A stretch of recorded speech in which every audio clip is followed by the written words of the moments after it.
Cerita Silat Indonesia.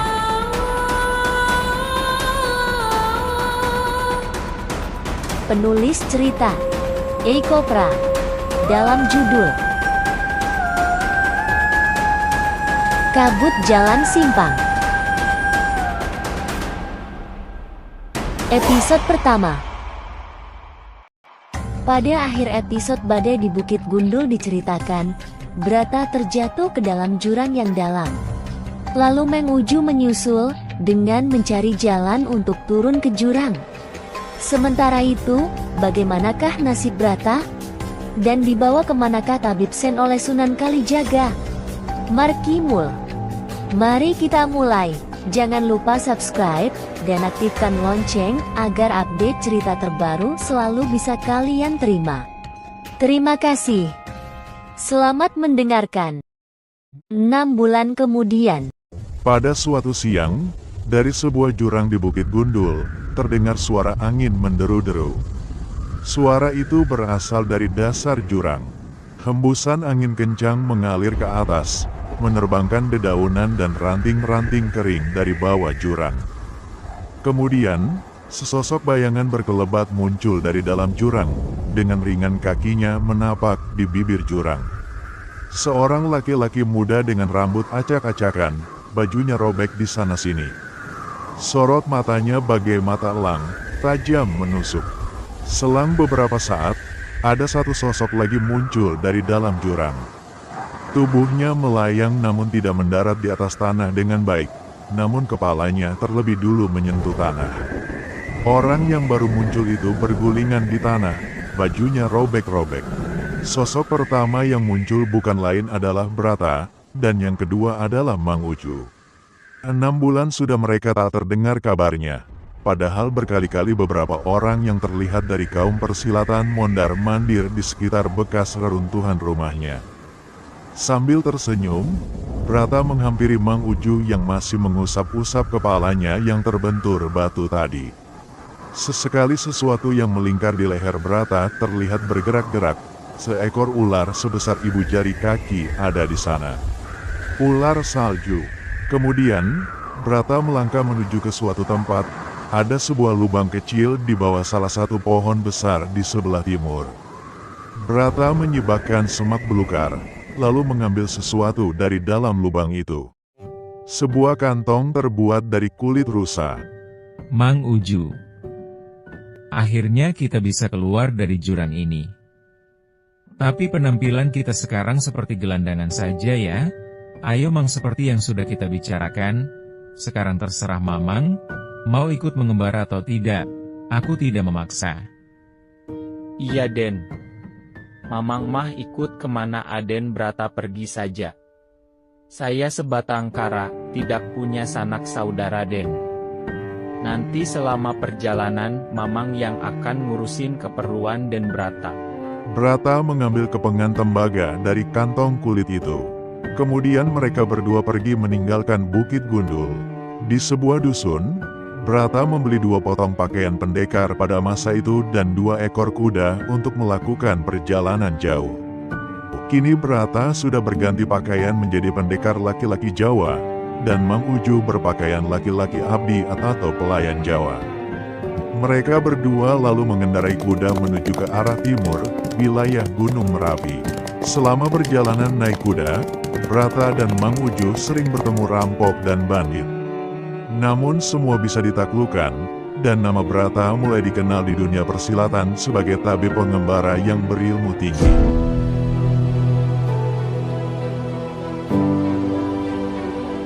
Sejenak kita menengok ke belakang pada saat Brata jatuh ke jurang.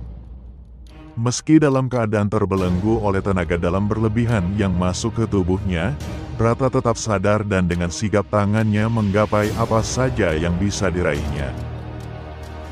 Dengan bergelantungan di akar pohon yang berhasil diraih, Brata turun perlahan hingga sampai di dasar jurang. Tanpa sepengetahuan Brata, ular salju yang juga meluncur ke dalam jurang, jatuh di dedaunan kering tanpa mengeluarkan suara.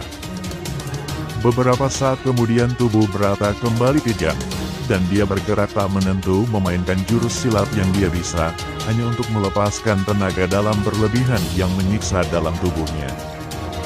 Pukulan dan tendangan menghantam batu besar dan pohon.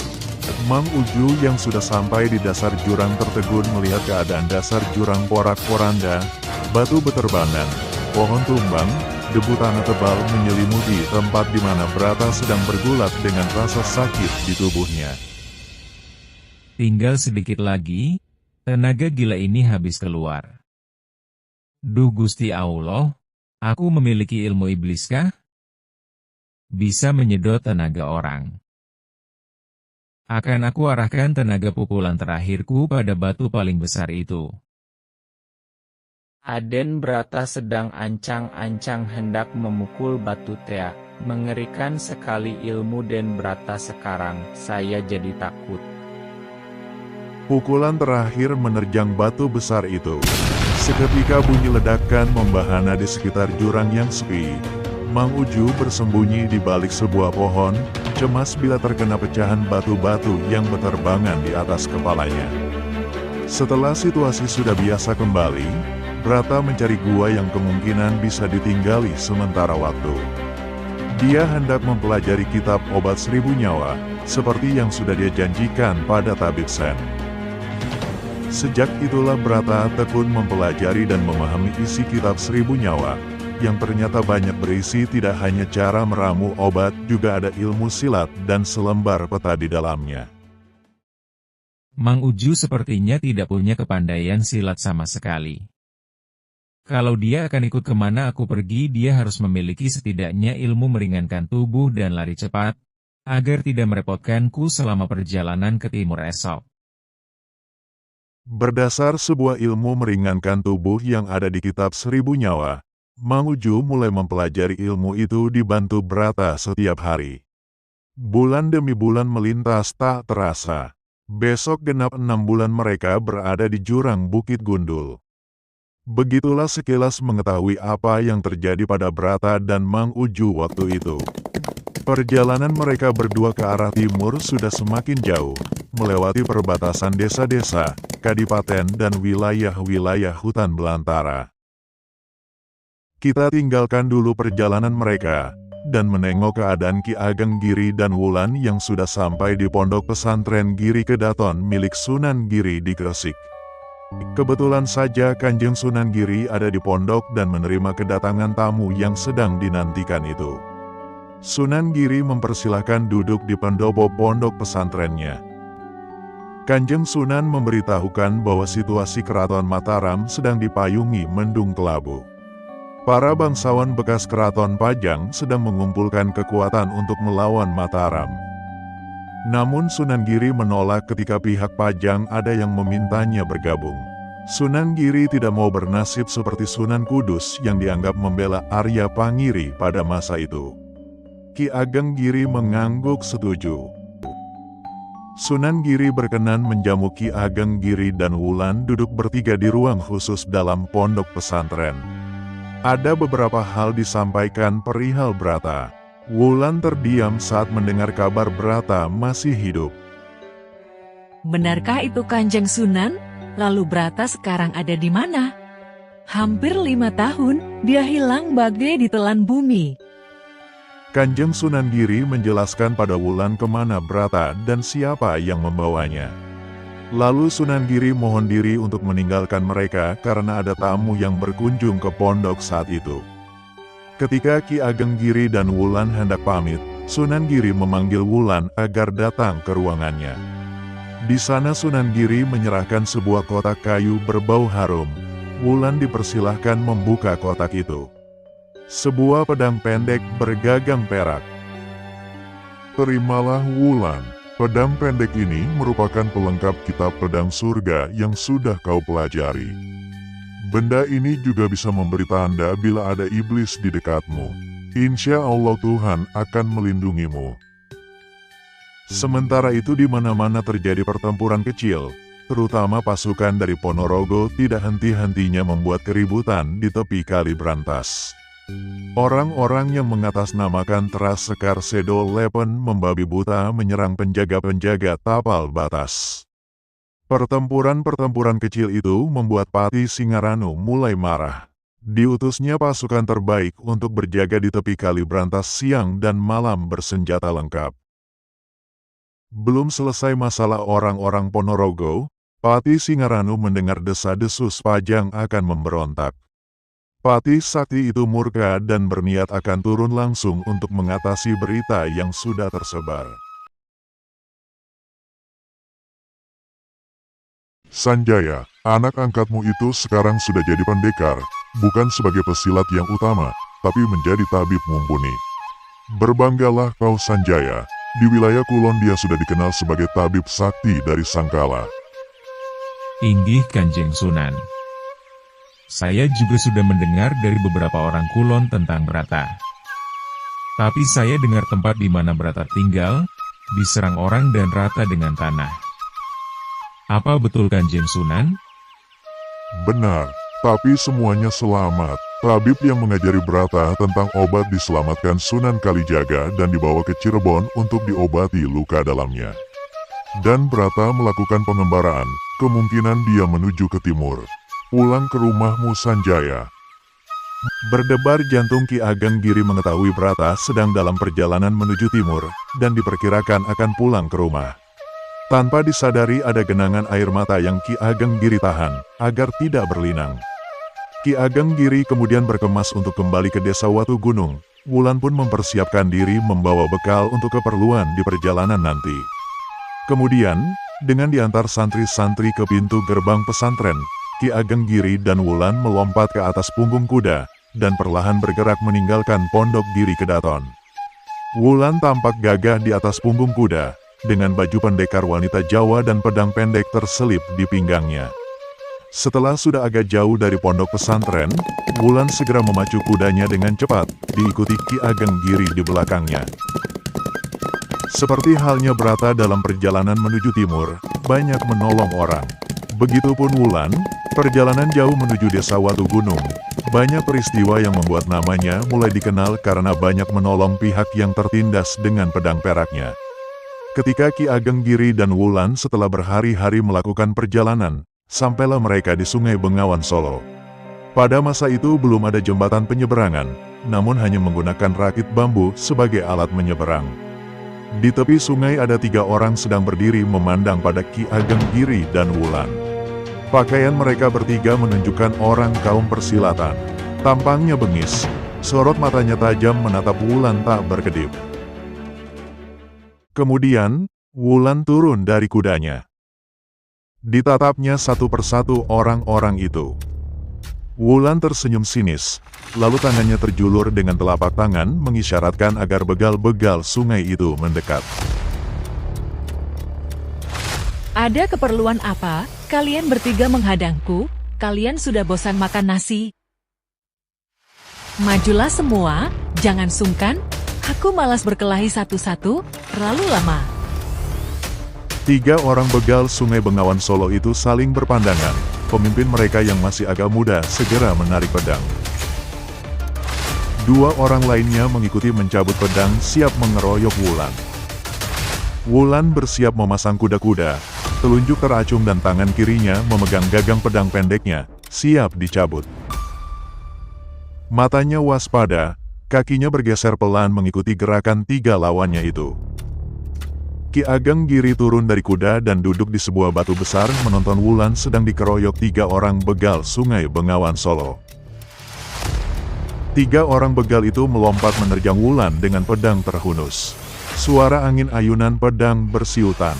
Wulan mundur selangkah ke belakang, jari telunjuknya bergerak cepat menyilang menepis pedang lawan.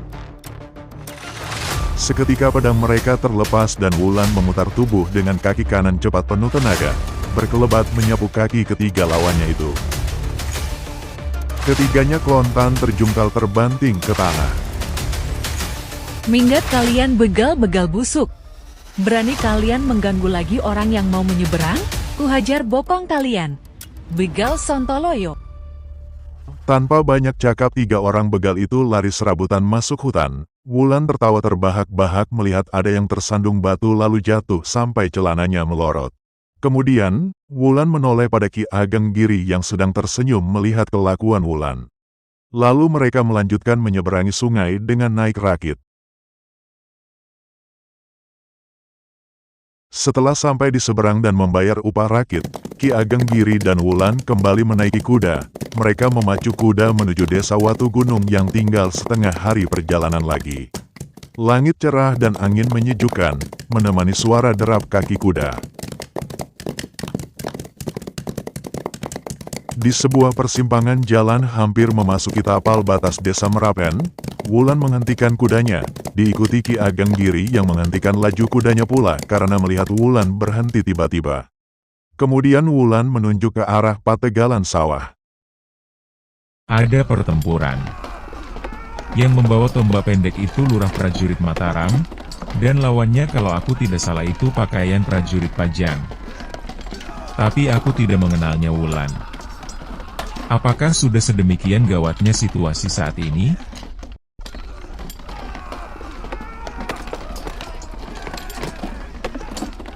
Kita akan membantu yang mana, Guru? Apakah prajurit Mataram atau Pajang? Saat ini tidak keduanya Wulan. Belum waktunya kita memilih, tunggulah saja pasti kita bisa segera tahu mana yang harus kita bantu. Sekarang kita lanjutkan dulu perjalanan. Masih 2 desa lagi kita sampai di tapal batas desa Watu Gunung. Wulan mengangguk paham dengan ucapan gurunya. Lalu mereka kembali memacu kuda meninggalkan desa tadi. Derap kaki kuda kembali mengiringi kepulangan Wulan dan Ki Ageng Giri. Debu dan kerikil berhamburan diterjang kaki-kaki kuda.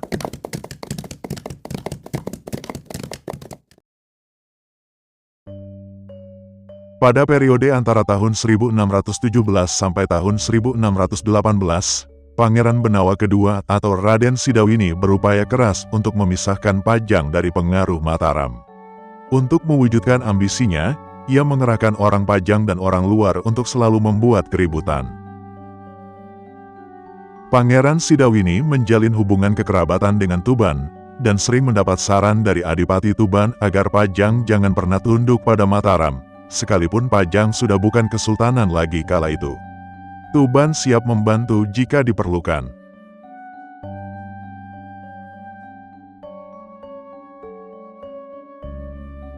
Menurut petunjuk di dalam kitab 1000 Nyawa, di daerah inilah aku harus mencarinya. Bentuk gambar di kitab sama dengan bukit di depanku ini. Tapi, sepertinya bukit itu harus dilalui dengan jalan kaki, tak bisa berkuda. Tidak terlalu tinggi, tapi lebat juga hutannya. Kita mau kemana ini, Den? Bukankah Gunung Merapi itu ada di sebelah kanan? Kunaon atuh kita malah ke kiri? Mang Uju masih ingat peta yang ada di kitab? Di sanalah tempat yang digambar itu. Bentuk bukitnya sama persis dengan yang di kitab. Ayo, gunakan ringan tubuh yang sudah Mamang pelajari. Sewaktu Brata sedang mempelajari isi kitab obat 1000 nyawa, ada satu halaman di belakang berisi peta. Di dalamnya tertulis, ada sebuah tongkat baja putih untuk dimiliki siapapun pemilik kitab 1000 nyawa. Petunjuk itu hanya berbentuk gambar bukit. Kalau lari ayuhlah, tapi kalau lompat, Mamang takut. Bisi jika di bukit gundul kamari. Terlalu jauh lompat Naden kapok Mamang. Hari sudah menjelang senja, Bukit Tidar banyak disebut adalah pusatnya segala hal, berbau spiritual, di mana kisah Semar pernah menanam paku bumi di bukit itu. Lalu Brata dan Mang Uju mulai mendaki bukit yang tidak terlalu tinggi itu. Kuda-kuda mereka ditambatkan di bawah sebuah pohon berdaun rimbun dan tanahnya penuh rumput segar. Brata berlari lebih dulu, diikuti Mang Uju yang masih kaku dalam mengeterapkan jurus lari cepat. Kadang terlampau cepat dan jatuh tersandung atau menabrak pepohonan. Brata sesekali berhenti dan tersenyum melihatnya.